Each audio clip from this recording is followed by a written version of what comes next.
The 2018 Maryland governor's race is heating up weeks after former NAACP President Ben Jealous secured the Democratic Party nomination. On Monday, July 9th, he was one of the attendees of a summit that took place at the Towson Public Library. The topic, Tackling Maryland's Transportation Crisis. Attendees and panelists addressed Maryland's lack of access to transportation for not just low-income and African-American residents, but those who are handicapped as well. Baltimore is a racist city. It has so many issues, and I have no shame in saying those words. Maryland's transportation crisis also involves some of the longest commute times in the country. The purpose of the summit was to establish the framework for creating a regional transportation authority. The group aims to reinstate the Red Line. The event was co-hosted by Baltimore Transit Equity Coalition and the Baltimore County Green Party. Fundamentally, you can count on me to take Larry Hogan's approach and flip it on its head. To say, no, we're not going to make the mistakes that Los Angeles made 50 years ago by widening highways. We're going to invest in trains. We're not simply going to look for the cheapest deal, we're going to look for the best deal. We're not going to privatize public transportation, we're going to make public transportation work. Jealous is challenging Larry Hogan, who was not in attendance but did send us this statement. The governor has offered a fiscally responsible plan to both enhance mass transit options and relieve traffic congestion on our highways, while also repairing our crumbling roads and bridges, including $3.8 billion in transportation investments for Baltimore City. He also squandered the time of public servants and citizens across the region who had invested in making the Red Line almost a reality before he destroyed it. There's no getting around that. Hogan's tenure was marked by the cancellation of further funding of the Red Line, a $2.9 billion transit project that he called a boondoggle, a waste of taxpayer money, and instead chose to fund highways in the suburbs.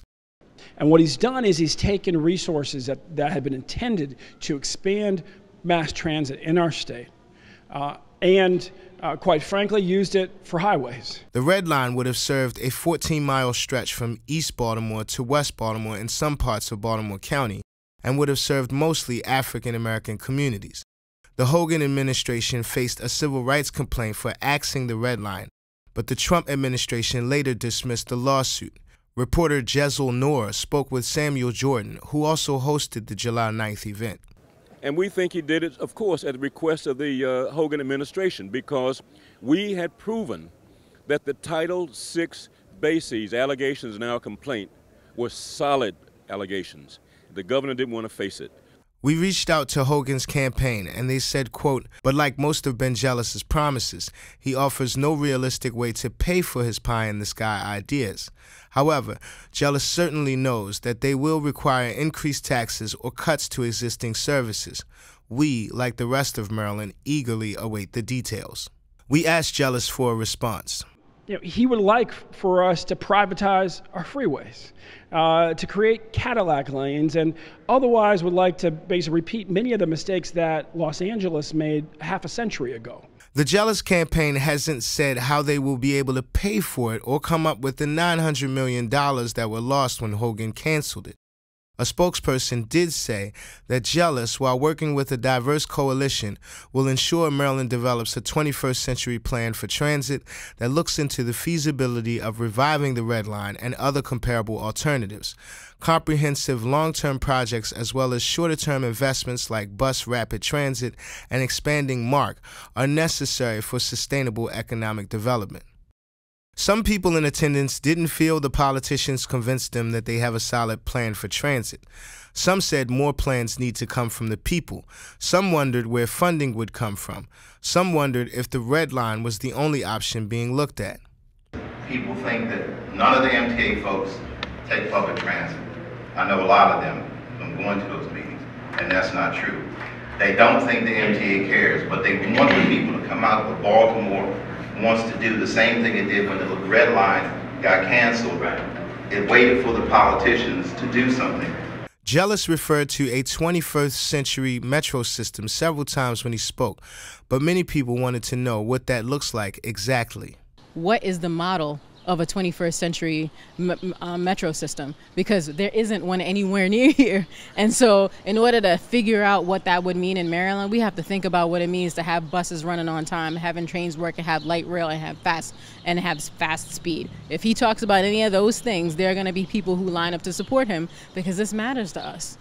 At this time, neither gubernatorial nominee have released a concrete plan to address the transit crisis.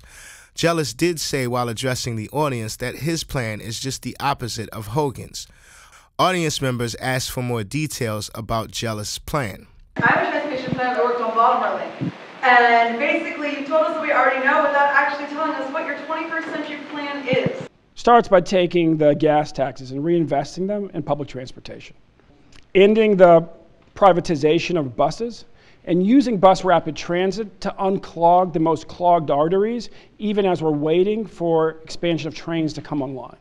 Not invest in the high-speed rail, but to invest in MARC and Metro and things, that don't cost $54 a day round trip. Issues like transportation will push voters to choose whether they want to stick with the current administration or elect a new governor who will explore new ways of addressing the transit crisis. For the Real News Network, with Juzzle Noor, I'm Easy Jackson.